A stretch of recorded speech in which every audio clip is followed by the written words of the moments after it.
Ladies and gentlemen, magandang araw, mayroon na naman tayo na magandang lot for sale. Kayo po ay nanunood sa Golden Real Estate Channel, na ang content ay lot for sale, at dagdag kaalaman sa pagbili at pagbenta ng lupa. Bago po tayo mag-umpisa ay inaanyayahan ng mga viewers na hindi pa nakasubscribe, pindutin po ang subscribe button upang maging updated sa mga latest video ng lot for sale, mag-like, e-share ang video sa mga gusto bumili at magbenta ng lupa. E-comment ang lugar kung saan kayo nanunood. Aming pinapaalalahanan ang lahat ng mga buyers na huwag magmamadali sa pagbabayad ng lupa. Unahin ang pag-due diligence, kumuha ng license na abogado na gagawa ng verification. Ang aming patakaran ay, hindi bale ng walang benta, huwag lang maibenta, ang lupa na may problema. Ang inyo pong pag-like, comment, pag-share lalo ang pag-subscribe ay malaking tulong na sa aming mga YouTubers.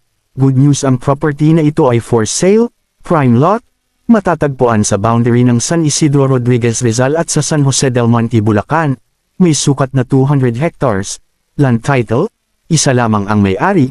Ito ay naka-frontage sa highway na more or less 300 meters. Ang lupa ay more or less nasa 10% lamang ang rolling, na ito ay napakabanayad. Sa lupa na ito ay walang bangin na matatagpuan. Dito ay mayroon electricity line, may internet at mayroon malakas na cellphone signal. Sa kasalukuyan ng lupa ay taniman ng palay at iba't ibang mga agricultural products. Ang lupa na ito ay nasa strategic location dahil napakalalapit sa lahat ng pangangailan ng isang community, halos nasa gitna ng mga munisipalidad, na ang mga sumusunod, Montalban Rizal, San Mateo Rizal, Rodriguez Rizal at sa San Jose del Monte, Bulacan. Ang property ay ideal sa mga sumusunod na projects, plantation ng iba't ibang mga pananim, ideal sa agrowood plantation dahil mataba ang lupa, ideal sa corn, sugarcane at sa iba't ibang mga root crops na pananim, ideal sa housing dahil ito ay nasa more or less 6 kilometers ay nasa Metro Manila na, the best sa commercials at industrial, the best sa agro-industrial project, at lalong the best sa land investment.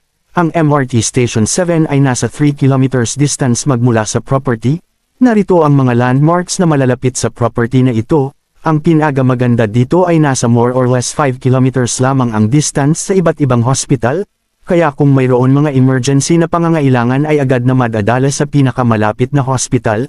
Ang Anchor Central Luzon and Calabarzon border ay katabi lamang, nasa 200 meters ang distance sa Skyland Homes Residence, nasa 800 meters sa Ciudad Villa Private Venue, nasa 1 kilometer to Holy Spirit Parish Church, nasa 1 kilometer to Pangarap High School, nasa 1.5 St. Dominic College, nasa 2 kilometers to Guadanovil Subdivision, 2.5 kilometers to Amparo Subdivision, nasa 1.5 kilometers to North Caloocan Doctors Hospital, 2 kilometers to Metro Plaza Shopping Mall, nasa 3 kilometer to SM City Shopping Mall, San Jose del Monte, Bulacan, nasa 3 kilometers to MRT 7 Station, nasa 2.8 kilometers to Walter Mart Shopping Mall, nasa 2.5 kilometers to Jollibee Fast Food, nasa 8 kilometers to Commonwealth Public Market Quezon City, nasa 8.5 kilometers to City Hall San Jose del Monte, Bulacan, nasa 6 kilometers to Municipal Hall Rodriguez Rizal,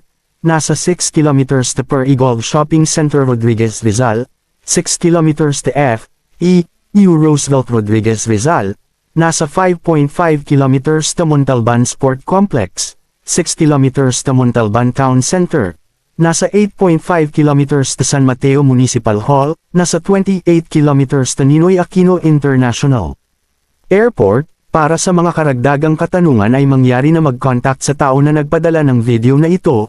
Para sa mga buyers, investors, na gustong bumili ng lupa, kami ay maraming listing ng property for sale.